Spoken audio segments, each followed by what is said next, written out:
Thank you for joining me on TMI, and we're looking at the discussion right away. Like I did say that we'll be looking at the $9.6 billion judgment controversy and the threat it has on our national assets. You agree with me that this has been raging, and reports have it, the UK court granting Process and Industrial Development Limited 9.6 whooping sum in dollars to pick just like that in Nigeria's assets, and the onus lies on the federal government to act now to quickly stop that execution. Well, discussing this very insensitive issue with me from my extreme left, I have a custodian of the law because this happens to do with litigations in court, and so we will need an enlightened information on this aspect of litigation. And he's no one else but Williams Chima. Thanks for coming, Williams. Thank you, Philip. And next to him, I have a political analyst, Frank Hiosun. Thanks for coming, Frank. My pleasure. Well, I'll start with you first, Frank.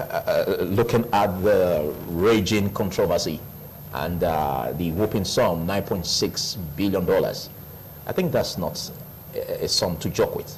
What do you make of this court judgment by the UK court? It's frightening, in my candid opinion. Indeed. Unfortunately, they saw it coming. I really wish Nigeria had learned lessons, but somehow I presume that as a collective, we pass as an unserious people. We have wonderful individuals, very hardworking, very determined, who make success of processes that ordinarily do not have ray of hope. But as a collective, there seems to be this hurdle that is innate. And we just manage it, know your way, not because nothing they happen, not treat it trivially. Treat things as if there is no consequence for actions. That is what brought us to where we are today. I want to first of all establish a line of thought. On a normal day, you have countries, you just look at and you say, okay, this is a capitalist country. You look at some, you say this is a welfare state. You look at some, you say, okay, there's a balance between welfarism and a bit of capitalism, different schools of thought that drives their policy trust as countries. But if you look at Nigeria as a nation state, the best description of this country is a predatory state. I said that to say something afterward. Now, what do predators do? They consume everything within their reach. Check out our trajectory as a nation. Check out performance of government after government, whether military or civilian. You see that tendency of being predators, where even as citizens, we are not sure what will be consumed in a certain sense, either in terms of absence of due concern, requisite attention in terms of social amenities or our rights and all what have you. So it is a accumulation of all this seeming insensitivity of government and anything goes culture that has brought us to this point. But this is not the first time. It has been going on and on and on for so long a time. Let me make a simple reference. In 1983, during the Second Republic, the late Lateef Jakande initiated a wonderful project in Lagos. Very visionary. Looking at the fact that in no time the population was going to become so much that transport and traffic would be quite an issue. He brought about the Lagos Metro lines. Contract was duly signed. All of a sudden, unfortunately, there was an incursion in government, and those who steered the ship of state at that point just arbitrarily canceled the contract. Do you know, over 30 years ago, the company that had that contract, without going to site, without doing anything, they took Nigeria to court and they were compensated with $78 million. I'm talking about more than 30 years ago, in the mid-80s. $78 million. If you want to quantify that today, you're talking about billions. Yes. So it is not today this thing started. Now, this issue of 9.6 billion, when I watched on TV a few days ago, Malami saying all the stuff he could say, the other members of the table, as it were, the Minister of Finance, the Central Bank Governor. I was just watching. I said, why are these people treating Nigerians like a pack of, sorry to say, I don't know, use the word buffoons or stuff. Don't they know that we are citizens? We are peculiar people. Talk to us like intellectuals, like people who have some capacity to reason. Okay. What you are supposed to go argue in court, you are coming to argue and say crap on air to persuade or to dissuade, I don't know the word to use presently. It is a bad case. Okay, but let's see how we got here, because the deal was really done in the year 2010, and looking at the huge amount that was coughed as a grant to P&ID, $9.6 billion. Actually, it was formerly 6.6, but the interest rate topped it up to 9.6. But this wasn't in the administration of the present government. No, it was in that of the former President Yaradua, who was in coma when this contract was done. That is true. So, you see, I started by putting forth a narrative of the culture of anything goes, nothing they happen, where the supremacy of the law is relegated to the factors of influence and who you know and all such inconsequentials. The contract was signed January 11th, 2010. Unfortunately, as at that time, the president was even in Saudi Arabia undergoing treatment, wearing share of his state. Yes. Yesterday, there's much about that document which some say could be forged. Could be forged or faulted. See, I don't want to call it medicine because at the point, there was a point where some experts were even saying that the contract, which was to also be taken by the Ministry of Petroleum Resources, that the Ministry of Petroleum Resources at that time did not even have the technical know-how to execute that contract. Philip, let's situate this narrative, please. You see, in putting forth proper principles as far as dialectics is concerned, every issue must be treated with its priority. Whether the Ministry of Petroleum has the competence or wherewithal is secondary. It is not the business of P&ID to determine the competence of the agents or the agency that represented Nigeria in the deal. All that happened when, so yesterday, Andoka was putting forth a narrative. He was, as at that time, the Attorney General of the Federation. Yes. He said that from 2007 to 2010, to March 2010 when no, not even he actually left government the very day Jonathan was sworn in as acting president. Okay. Now he said that issue did not even appear before the Federal Executive Council. It made reference to an infrastructure regulatory commission. So which means it was not approved according to law. That is, see, it made reference to an infrastructure regulatory commission act that dates back to sometime in 2004, where such issues must go through that commission. Yes. He said they were not even in the picture. So now there are so many components to this narrative. The fact that that document was signed and they said that Nigeria has 10% stakes. For Nigeria to have 10% stakes, which body is supposed to be responsible for that estimate and participation? Is the Ministry of Finance. Where was the Ministry of Finance as at that time that 10% stakes was anchored for Nigeria? The CBN government as at that time was Sanusi. The component of foreign currency, any business that is coming to the country that pertains to the usage and the use of dollars, the Central Bank of Nigeria has a fundamental role to play. Is that not where the current CBN governor, Godwin Emefiele, did say that this company has no record of investment in Nigeria? Please, let me $0 investment. See, that one is medicine after death. All those addresses they were given that day, those are points they should have gone to use in the administration panel. The panel was going on, but they sat aloof. The deal was signed on the 11th of January 2010. The Minister of Petroleum who signed it is late today, died in 2014. The late Lukman Rewanu. Now, when that thing was ongoing, what gave room for it to thrive? It's because the law was not supreme. Jonathan was the acting president, but Rewanu does not respect him. Or he did not respect him. Everybody knew about it. It was in public there. Jonathan was, no, as was not acting president, but he was vice president. He was hearing what, he used to hear what was happening in government like rumor. So even when that deal was signed, as the number 2 man in the country, he didn't even know about it. All because the system allows for anything to go. That was why Rewanu could have the audacity to come to that point and sign that document as it were. See, that is, see, this issue has 3 components. Let's situate this narrative. The first pertains to the Yaradua administration as at the time the deed was done. on January 11th, 2010. After that, you bring up the blame game that equally comes to the admission after that of Yar'Adua. Because when they were talking that day, you saw they said no blame. Federal government is saying no blame game, no blame game. I said, can you say no blame game?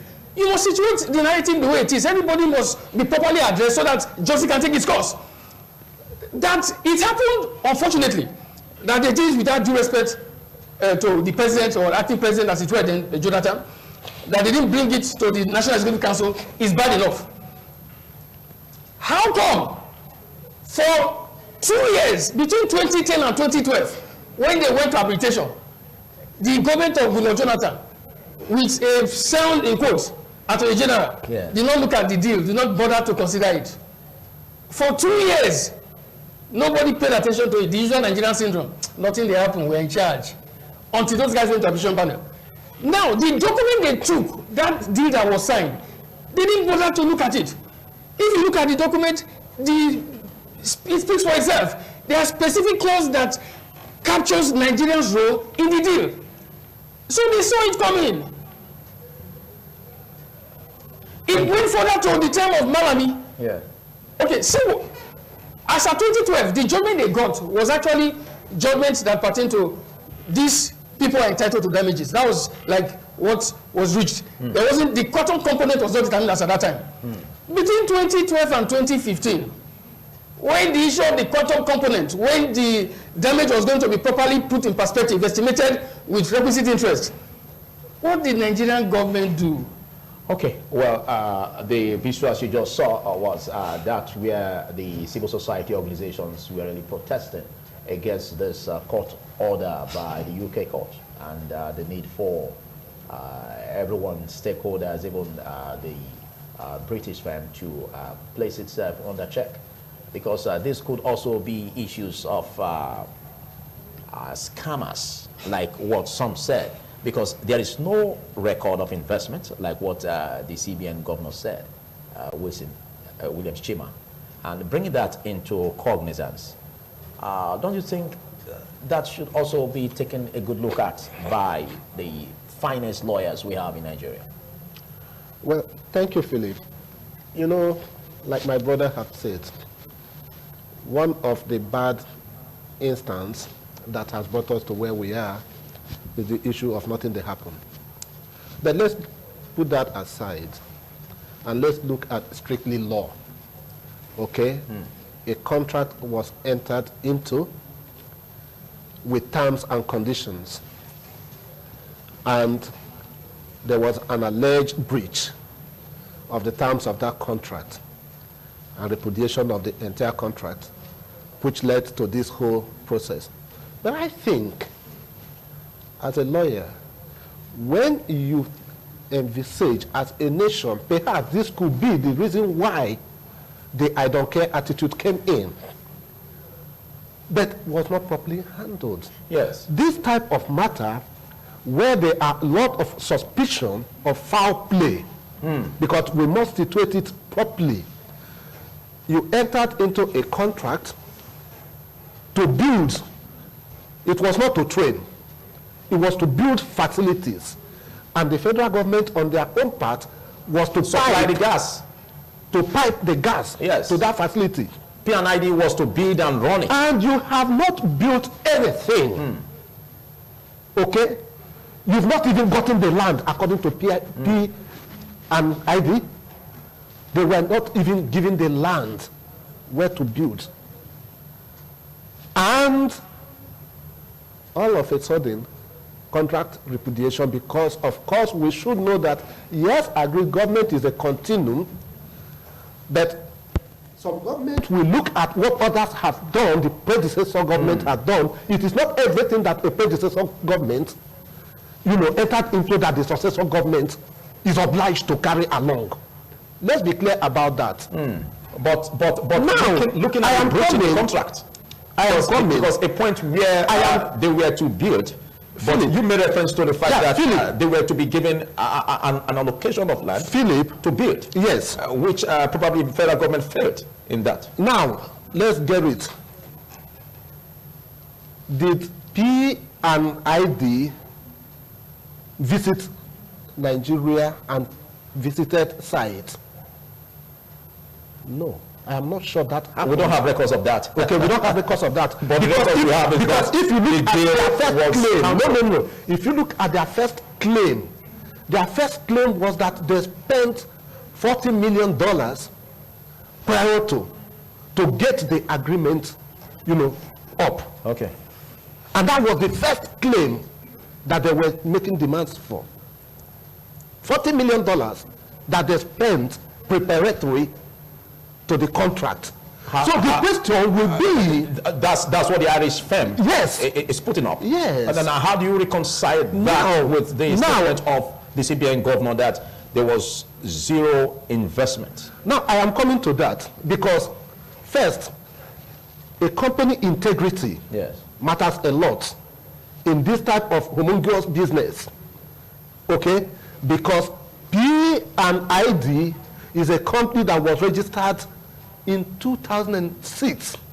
And in 2014, it was already embarking on this massive infrastructural contract for Nigeria without any trace of having done little ones anywhere in this continent.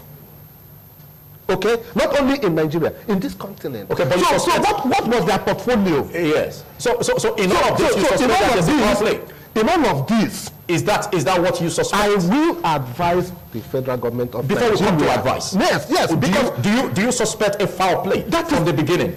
From the onset, nobody, clear-headedly will say that this transaction was done, with the cleanness of hearts. And one of the things that can repudiate a contract is when fraud is found to have played a role. Okay, but do we have a case in this? Now, I am coming to this. Okay? Of course, you can have a good case, but if you don't manage it properly at the law court, you will lose your good case. And this is the problem that we have now. Okay, some argue that the federal government should go after the perpetrators or collaborators in this whole now you see international scam. Do you advise that? You have to chase away the hawk first. Yes. Before you begin to reprimand the chick. Okay? Like setting the cat before the horse. Or else, the hawk will carry the chick and you will not have anybody to complain about. You will be the one to lose outrightly. Okay. Now, what should be Nigerian position as at now? The first leg of action. Okay, that this award has been made. Yes. And we are all hearing it now because of the forfeiture order that the P&ID has engaged all manner of, firms to help them to identify Nigerian facilities, products, equipments anywhere in UK, in US, for them to impound. Yeah, we're having about 160 countries. Okay. That they could implement that. Now, the issue is, first and foremost, is for Nigeria whether the contract was rightly entered into or not. Because that's a question that should have been the basis of the beginning of Nigeria's protest. That if a government, as in the process that even this negotiation settlement was, brokered by Desiani, under Desiani Alison Madeke as Minister of Petroleum, and don't forget that this process at the initial stage was between P&ID and the Petroleum Ministry. Before, in 2016, the Federal Ministry of Justice was advised to take over the matter for proper prosecution and proper handling. Okay. So, if you look at it from that prism, now the damage had been done. It is damage management. Yes, and so what will be the first step? Because now we have this court order. Yes. And I think in the business of the judiciary, of the court, there should be a stay of execution on that order? Yes. Do you see that as yes, Nigeria, before appealing the case? Nigeria can apply for stay of execution. Okay. If the court grants it, We have a window for that. so be it, yes. Yeah. But don't forget, it is not automatic. It is discretionary. And I think the courts, okay, even here in Nigeria, we look at conduct of parties before it in arriving, some type of decisions, especially the decisions that are discretionary. Okay, in thank nature. you. Now let's look at it. Okay? What will it take? I read in the social media, I don't know how correct or otherwise that is, because Nigeria has threatened to investigate, to lift the veil of incorporation of P and ID to see if they are on thin hands. But that wouldn't be the first action. No. Because I am coming. That would be sending the wrong signal. No. I am coming. I said I don't know how correct yes. this information is Yes. because I read it in the social media. Let's slow down on that. Yes, now, you wait. Like you said, You wait. Now, that is the yeah. point I am coming to. Okay. You don't have to stop me before I land. Okay. It is Okay. true, not social media. It's in Okay, now, major media. after saying that, no, the aspect that I'm coming to is that The investigation area. P and ID have said Nigeria, instead of wasting their time doing investigations, should come to them for negotiation. And I think if that is true, it's an olive branch that Nigeria should accept, because we have a bad case. You had a good case, but you messed it up by your attitude and conduct. Let us be frank about it. You said we have a bad case, but well. By our conduct, I didn't say we had a bad case. Okay. But by the way we handled it. Okay, let's look at this logically. Now, we've come to a point where this whooping sum is being granted by the court, and we need to tackle this. Now, the aspect of negotiating with the process and industrial development, do you see this as making sense? Or instead of doing that, shouldn't we just go take the right actions by appealing? First, also giving a stop on that execution. I said something just now concerning this media consolation that the government agencies are pursuing. Okay. After this judgment was passed, P and ID spoke, isn't it dailies? They questioned the Attorney General of the Federation. Not too long ago, I'm not talking about last 2 years or last year. The federal government was still attempting to negotiate. It failed. That's why they came and were addressing us like that to that press conference. So negotiation is not the way out. See, as we are seated here talking, today, additional $1.2 million interest is added to that money. Every day that goes by, $1.2 million by the poverty headquarters of the world to be paid for the nonchalance of leadership. I'm telling you, yesterday, additional $1.2 million. Okay, but we don't need to escalate it. No, see the point. No, yeah. It's not about escalation. Yes. You see, we take this for granted in this country. Issues come small, nothing they happen. When it becomes epidemic, we begin to pray to God. Okay, so at this point, I asked you See my point. a very straight Negotiation question. is out of it. Okay. I make bold to say, the case is bad for us. Look, all this.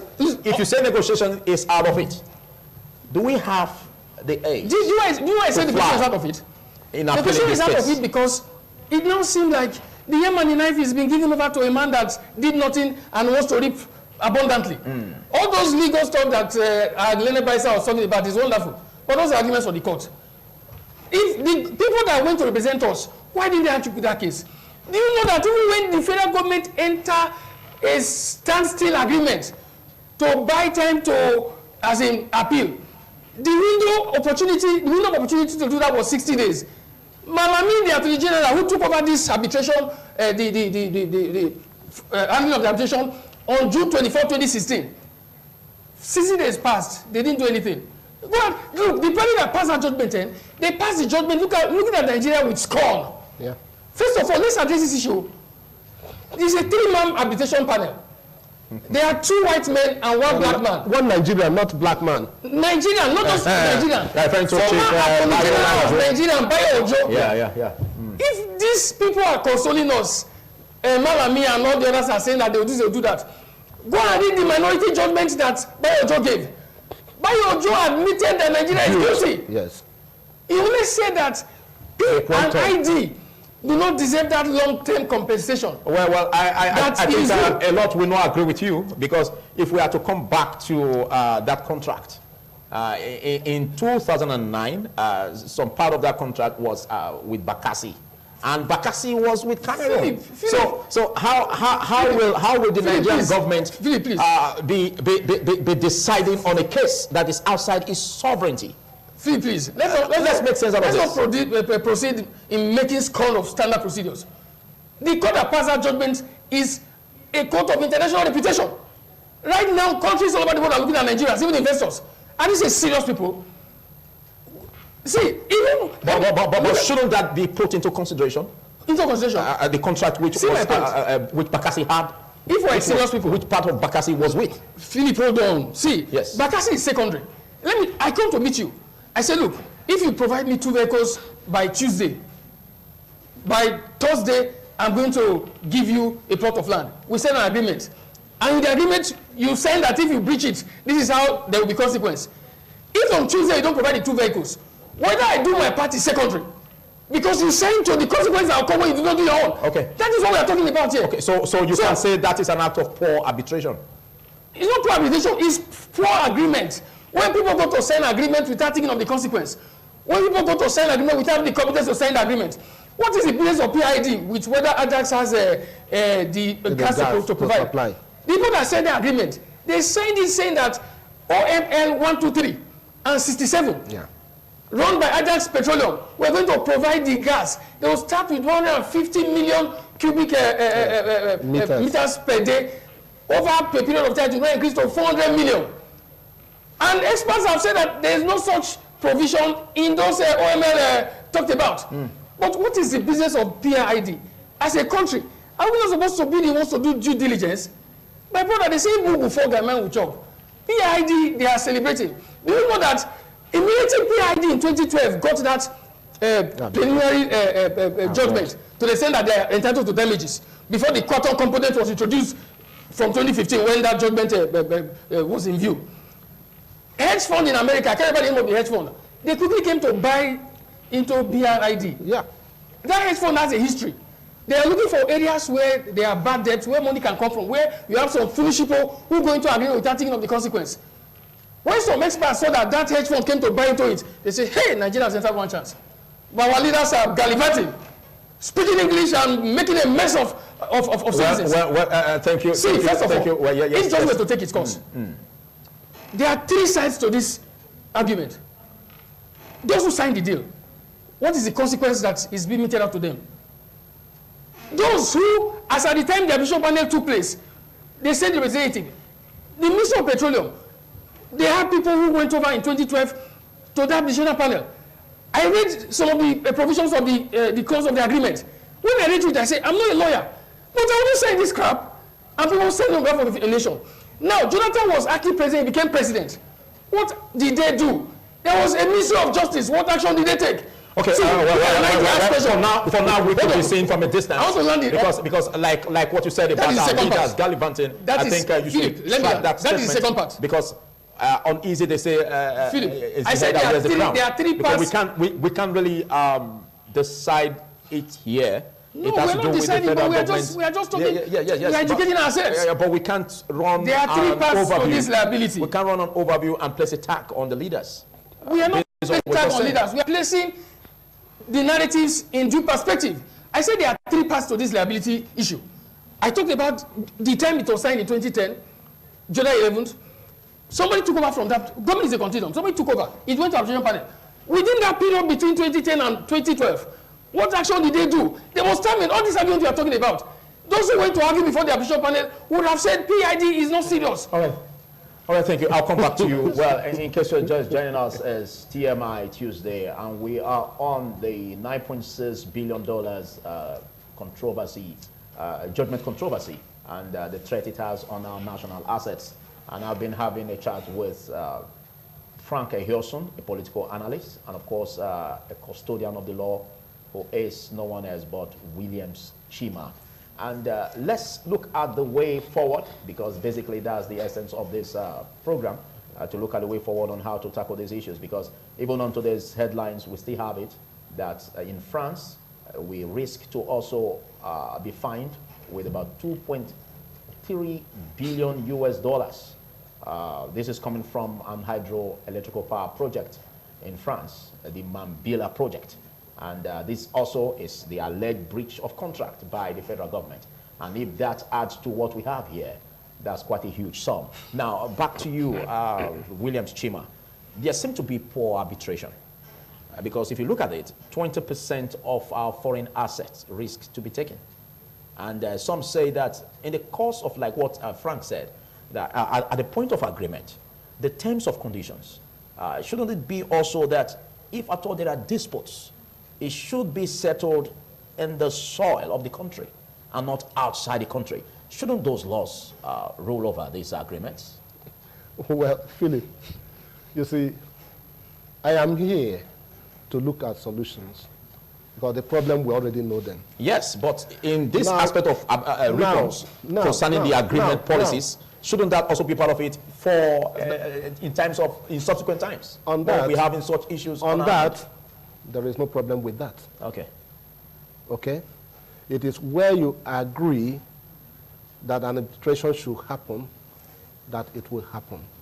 You can enter into a contract in Nigeria between Nigerians, and you agree that if there is any controversy about that, it shouldn't go outside the country. It should be arbitrated over in London. And that may be because either you get your facilities from London, okay, or you know, one of the parties is resident there. Yeah, being a so country. That is not the problem of this whole contract. My problem here is this: we are busy doing media politicking, which will not help us in any way. Yes. Because, as he rightly pointed out, this judgment was given in derision of Nigeria. And I said it earlier on, that courts take the attitude and conduct of parties before it into account in making their decisions. So if you think that you can waste the court's time, they can punish you for that. Okay? So, but now we are here. I said it earlier, by the time we solve our problem, that will help us if we want to learn from the mistakes so that it doesn't occur again. Yeah, because we have lessons to learn from. And then we can now come back to do what my brother has talked about, looking at who played what role and who did not play. But for now, that is not the issue. Okay. That's not the issue. The issue is that Nigerian, both taxpayers and resource money, is at stake. Okay, going forward. Now, going forward, what should be the concern of every Nigeria and the government of Nigeria is how to either wriggle out of paying this or how to reduce the amount to be paid. This is the only thing that we have before us, nothing more, nothing less. If you say how to reduce the amount to be paid, okay, that brings us to that's negotiation. For negotiation. Yes, that's negotiation. Okay? Of course, I have said this. There was a former amount of $250 million that was rejected. Wait. So if the negotiation is also given another figure, could that not also be begging the question? No. See, parties to an award by a court, if they decide to reduce the amount and they agree on it, the court cannot say no. Because it is to the enforceability of court judgments that is key, not the pronouncement itself alone. Pronouncement is one component. Enforceability of that pronouncement is another component. Because if judgments are not enforced, citizens will lose confidence in the court system. Okay? So the court is there, even though they have made the pronouncements. If the parties come back to them to say that, look, this is what we can do, the court will not say no. to it. So this is the window of opportunity that I think Nigeria should be looking at, because except Nigeria can prove, okay, can prove that the system, there was fraud ab initio. Even if judgment had been given, even if you have secured judgment, you can repudiate that judgment if you can show that, you know, what was presented before the court was not totally correct. I think that's the responsibility of the finest lawyers we have, including you in Nigeria, to really look at it and find a lasting solution to it. So that is it. But at the face of it, yes, the three-man arbitration panel that was agreed upon by Nigeria, you know, included, and it is the way arbitration is normally done. Okay? You bring your own representative, I bring my own representative. Probably the court, if it's a court case, you know, appoints an independent person. Three of us sit down, look at the issues, agree or disagree. Okay? So, if that had happened, and our own representative at that arbitration panel had agreed that we erred in the process, there is nothing again, absolutely. So what would you want the court to tell you? Before I come back to you for your final words on this discussion, let me come to you, Frank.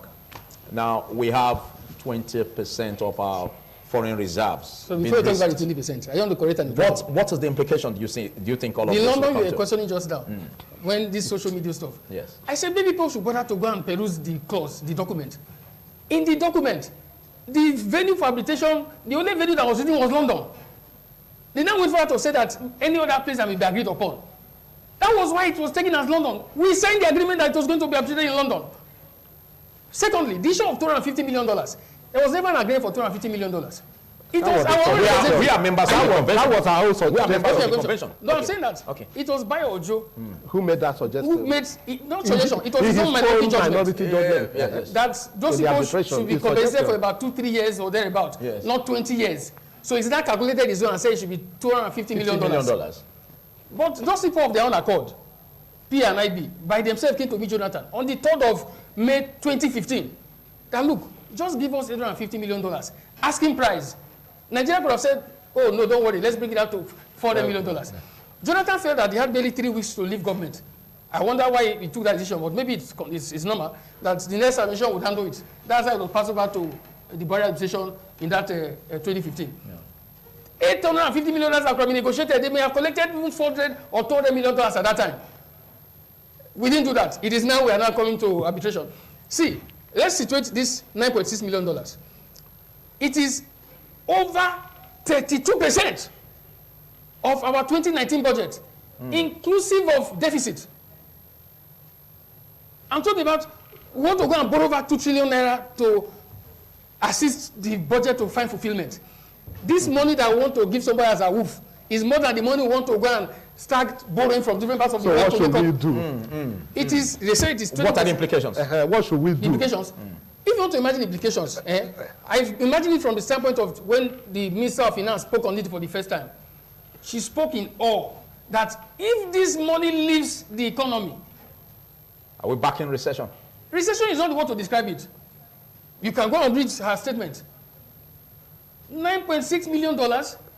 Billion dollars. That amounts to about 3.5 trillion naira. The amount we pay is about the total amount we pay for fuel importation that your country uses per annum that we are scared of. See, the way out of this thing, unfortunately, is that there's another judgment, sorry, just a digression. Aaron, this same attitude we are talking about, Aaron signed an agreement with Lagos State government in 1999. Without due process, Obasanjo called the Lagos State government and said the Attorney General's advised that it should be discontinued. You didn't make recourse to the person you had the agreement with. Today, Aaron has a judgment for over $21 million. Nigeria is a center to come and take free of charge because government does not have respect for rule of law. Go across the state. Last week, a community in one of the western states were protesting that they have a Supreme Court judgment for so long. Supreme Court passed a judgment. The state government refused to enforce it. everywhere in the land. Police, there's judgment, they don't comply. There's judgment to the military, to the Air Force, people in custody, they don't comply. All these things have been going on. We sit down and nothing they happen. Today, this is the price we are paying for that nonchalance. I am telling you, my brother. We are not paying the price yet because see, it's still in court. See, we are going to court. We can still find a way out of it. Yes, I pray we'll you seem to be out. pessimistic about this. I believe we can find a way out of it. I'm pessimistic. Yes. PNIB wrote a statement. They sent questions to the Attorney General. The federal government has not responded to their questions. They asked the Attorney General that, do you not come and we try to appeal to negotiate with us after the judgment was passed? Okay, but first it's advised that there should be, we should apply for stay of execution and then appeal the case. See, the stay of execution is semantics. Go and read the statement the General made. The courts, they have a window, it's like this one where they go on like recess or so. That is the window that has been exploited. That in hope that when they resume, they will start off the stuff. But see what PID said, they are going to start the enforcement very soon. And how soon we know, we can't tell. So you don't seem to have trust in that? My brother, see, they say, if you do something once, you disappoint somebody twice, you disappoint a third time, it's even for the person to have confidence in what you do subsequently, until he sees what comes out of it. I've mentioned how many cases. Look, Ajakuta Steel, that is there today, that doesn't produce anything. The late sage of Awolowo saw a wonderful vision in 1971. And they dreamt of, in the industrial age, you need steel to make progress. And they pumped money. As at the Second Republic, it was 90% complete. The money spent to do that thing came from our region here, our natural resources. Not 40 billion, not 50 billion. Where is it today? It's down to ashes. Nigeria is the land of waste. No, the statements you make because no. You can't say that. Because look at my point. I'm my point. You are a hardworking person. You are part of the government. I'm part of the see my point. I said we are very hardworking. I said from the outset, the Nigerians are great individuals, very hardworking. I said, but as a collective, I think our challenge is the system of government we run. Okay, situate the way forward. In a very optimistic view. You don't have anything that you have to be optimistic about. The way forward. So be free to air your views on my brother, I don't like false hope. Yeah. In this country, that's how we had false hope. Boko Haram will be this, will be that. 2009, they started with arrows and cutlass. Today, they use weapons that our military do not have. 10 years gone. But we can't just sit down and fold our hands. We can't sit down and fold our hands. My point is this. We must be realistic in our hope. Faith is not anchored on fables. It's anchored on tangibles that you can count on. That's why I'm saying that as a nation state, you cannot say you are realistic and serious if you don't address where you are coming from. Okay. If you were to be the president, let me ask you a very direct question. If you were to be the president at this point where we have shattered issues like this, hopeless, as you may say it, how will you govern? If I were to be the president, to tackle this, the first person I will tackle, I will fire the Attorney General. That will be my first action to show that I'm serious. Why, you have a case in court? No, see, when I do that, the U.S., that court in the U.S., go and read what they said about, go and read the judgment. Yeah, let's see what all those people will say, oh, yes, these people, maybe they are getting serious because somebody that did not quite take action when you ought to take action had been booted out. Somebody else is brought in and there's a time tag to perform. I am saying it to show seriousness in this case. Okay, what do you do to the case? To do to the case? Yes. If we do that, when you take steps that show that you are serious, people will not have feelings for you. Even the PR, and reduce the amount. Even the PNID may not consider herself. Okay, so reduce the. Okay, reduce this into $800 million. You are begging the question. You are begging the question. You see, I don't know where to come from. Okay. You see my brother. Your final words and your position in this. Yeah, you see, my brother. Celebration of problems do not end problems. Never. It doesn't. Okay? Is looking at, even no matter how mundane the solution preferred looks, but it is to prefer solutions. Yes. And in this instant case, if you like, remove Mr. President, it doesn't have anything to do with the case in court. It doesn't.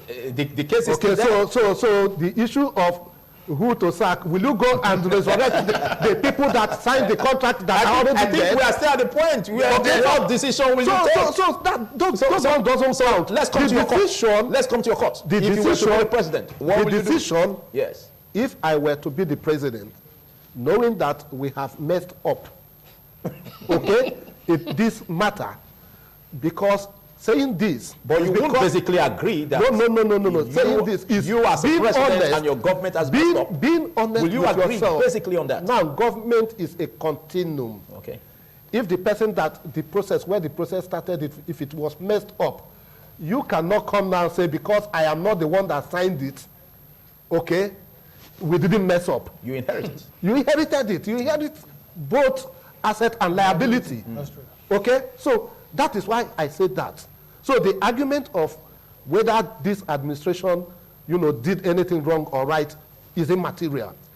What is material is how do we solve this problem? And we can only solve it by one of two instances. Instance number one is to go back, call P and ID To a negotiating to a table. negotiation table and be realistic Okay. with our negotiation offers. Okay? That is one. But you basically The will know that other- they will come up against whatever figure you are giving that is less than what the court has granted. So what will you do in that case? No. If that is the case, you are not negotiating. I am talking to you as a negotiator too, as somebody that has engaged in this type of processes at international levels too. Okay, so what I'm discussing here, I am not discussing on assumptions.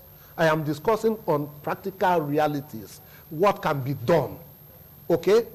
And of course, if we want to follow the process of law, which we are not certain where it will land us, okay, you can perhaps delay this, and don't forget that the more you delay, But you also agree that there are accumulate. loopholes. You also agree that there are loopholes in the agreement. Philip, And so while you are having a stay of execution and you are Philip, appealing the case, can't we bring up Philip, strong cases Philip, that could also make us to have Philip, a You case in sign this the matter? loopholes. You agree Philip, to the loopholes. You agree to the loopholes. Which loophole are you Philip, talking about? you see, I am not talking as a layman on this. Yes. I am talking from professional point of view. And I will not be fulfilling my duty if I deceive myself, because I would have to deceive myself first before I will deceive you, by offering you advice of non-realistic, and then telling you that, you have everything to take away. No, let us be realistic. The process where we are now, nobody knows what is going to happen if you take the legal process to its end. So we're in a dicey situation. you might win at the end of the day if only you are able to show fraud from the beginning. That is the only way you can repudiate a contractual if you agreement. have this from the beginning. Okay, if you can show fraud, Which presence of fraud, which seems to be that we don't. So how Is that what you're saying? I cannot I want say, you to authoritatively no, say it. I cannot Which seems say, to be that we don't have. I cannot say that. Okay. I cannot say that. Nigeria can decide to follow that course and damn the consequences. And perhaps by the time they finish the investigations and fraud is not evidently and manifestly proved in the entire process, and then the cost would have escalated maybe to $20 billion, then we can take that. Otherwise, what are we doing? This is a simple thing.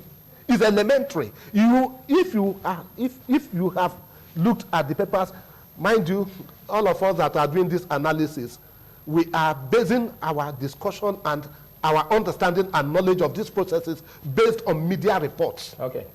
Okay? You don't have the court papers. I was not in court.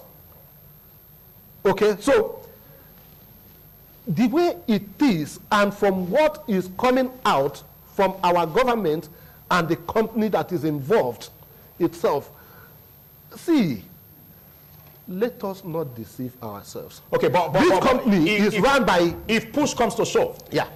is it fair, or will it be right to say, like what is in reports, that we don't have the right to determine which assets we will be given? Now, you see, Don't we have rights to determine which Except- assets we should lose well, if well, we're considering the other? well, if you are owing me, and I come to your house to recover the debt you're owing me from your property, will you tell me carry this television or carry my phone? It's me that will determine what I will take to sell and recover my money. So that one is not an issue. Okay. Except, you see, except if Nigeria is willing to enter into a diplomatic role with countries where they have assets. Okay. Okay? With countries where they have assets. Where they have assets. All right. Who may be willing to allow P&ID access to those assets. Okay. Otherwise, my brother, Nigerians, let us not deceive ourselves. Okay, thank you. There is no amount of grammar. We have only two options. Thank you. As far as this matter is concerned, and only one of it will save the situation. Okay, your final words? I want to take exception to what the learned man said just now about the media, that we don't have the judgment and stuff. This is not just jet age. Almost everything we do is based on what we find in the media. It's not just media for the sake of media. It's verified and reliable media. How do we hear what the federal government said? It's not on media we saw it.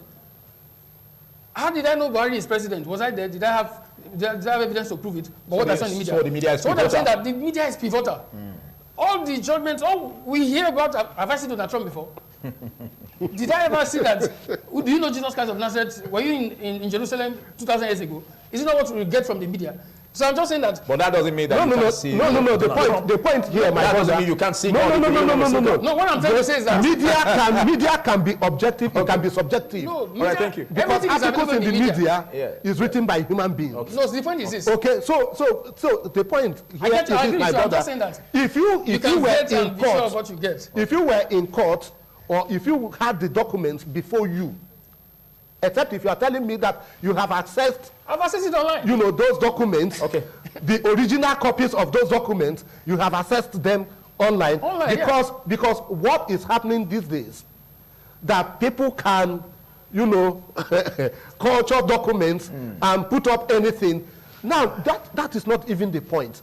The point is that whether what we have is real or not. Okay. From what we have had, all right, what is the way forward? Yes. Not that, you know, it is what the way forward is that is material to Nigerians. Drive a point as you round up in 1 minute. On the final note, I just made reference to the fact that the media is wonderful. You have stuff that may not be reliable.